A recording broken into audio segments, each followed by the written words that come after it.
Muito boa tarde, me chamo Henrique Givizia dos Santos. Hoje eu vou estar iniciando nossa apresentação do Laboratório 1 do Grupo D2. Eu espero não pegar muito tempo de vocês, mas já peço desculpas se eu me exceder um pouquinho. Como eu disse, somos o Grupo D2 do Laboratório 1 da disciplina de Organização e Arquitetura de Computadores, do semestre 2025/1. Os membros do grupo estão apresentados na tela, são a Giovana Nogueira, o Gustavo Falcomer, eu, Henrique Givizia dos Santos, José Matheus Mendes, Pedro José e Rodrigo Marques. As matrículas de cada um seguem mostradas na tela, caso necessário. Vamos começar. Bom, para a gente começar, eu queria deixar bem claro um panorama geral do laboratório. Nosso objetivo foi se familiarizar com o simulador RAS, descrever e analisar alguns algoritmos de Assembly RISC-V e também estudar a geração desse código Assembly a partir da linguagem C, usando o compilador cruzado. O trabalho foi dividido em 3 grandes partes, em que a primeira parte, que eu vou apresentar hoje, trata sobre o aprendizado do RAS e a sua utilidade para analisar um algoritmo de ordenação em Assembly. A segunda parte trata de uma compilação cruzada e a última parte sobre um programa Assembly para calcular as raízes de equação de segundo grau. Todos os testes foram feitos no simulador RAS, com medição de desempenho baseada em ciclo de clock e instruções executadas. E sintetizando um pouquinho desses resultados que eu apresento aqui na tela, a gente espera entender um pouco mais do Assembly RISC-V e do simulador RAS como nosso grande aliado nessa tarefa. Bom, esse vídeo eu vou ficar responsável por mostrar a primeira parte do trabalho, que, como mencionado antes, busca explorar o uso do RAS para analisar um algoritmo de ordenação implementado pelo procedimento SORT, e, posteriormente, repetir esse processo de análise para ordenação na forma decrescente de um vetor, e depois verificar a diferença dos tempos de execução para outros vetores. Na arquitetura de 32 bits do RISC-V, é importante frisar que as instruções são divididas em 6 tipos principais: a tipo R, tipo S, tipo I, tipo S, tipo B, tipo J e tipo U.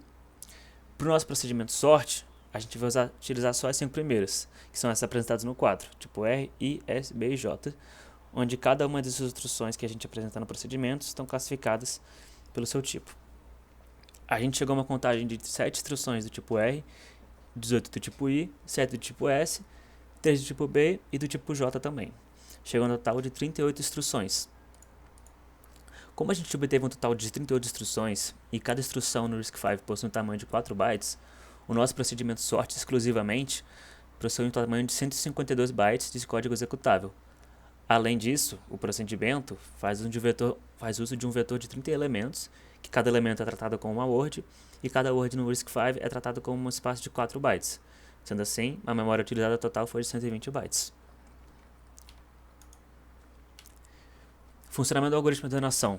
Bom, o funcionamento resumido de forma grotesca é similar ao comportamento de um insertion sort, e pode ser representado no comportamento a seguir, em que é feita uma iteração sobre o vetor e feita uma comparação entre 2 elementos adjacentes.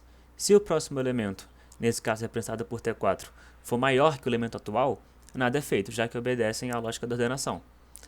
Essa lógica de ordenação crescente é definida principalmente na linha 73 do código, representada aqui na slide pela instrução BGE, que é Branch Greater Than or Equal To, para decidir se os elementos devem ser trocados ou não. Nesse caso, a troca, ou swap, só é feita quando o elemento à frente, o nosso elemento T4, for menor do que o atual, o nosso elemento T3. Se a gente quiser inverter essa lógica de ordenação para rearranjar o vetor numa forma decrescente, basta a gente mudar essa instrução de forma que a troca só vai ser feita quando o próximo elemento for maior que o atual. Como a gente não está nem adicionando ou excluindo instrução, o número de instruções permanece o mesmo, mas o número de instruções executadas não.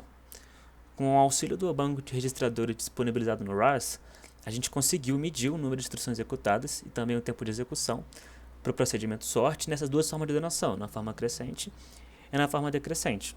E como resultado, nessa tabela aqui da esquerda a gente apresenta um total de 4.919 instruções executadas e um tempo de 17 milissegundos para a forma crescente, e um total de 3.111 instruções executadas e um tempo de 11 milissegundos na forma decrescente, ilustrando que, a depender do arranjo inicial do vetor de entrada, as instruções do procedimento podem ser mais demandadas ou não.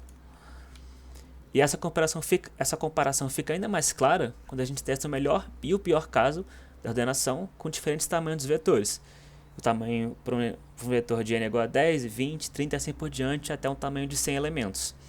O melhor caso a gente representa pelo V0n, onde ele já é ordenado, e o pior caso pelo vetor IN, que é o vetor ordenado na forma decrescente.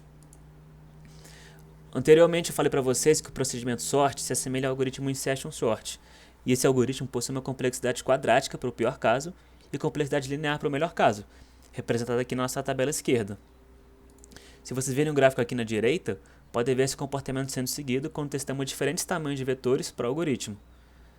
Bom, eu espero não ter me estendido muito, mas acho que ficou bem claro que o procedimento sort apresenta um comportamento sensível à ordem do vetor de entrada, e como isso pode ser muito bem observado com a ajuda do RAS, nosso grande aliado.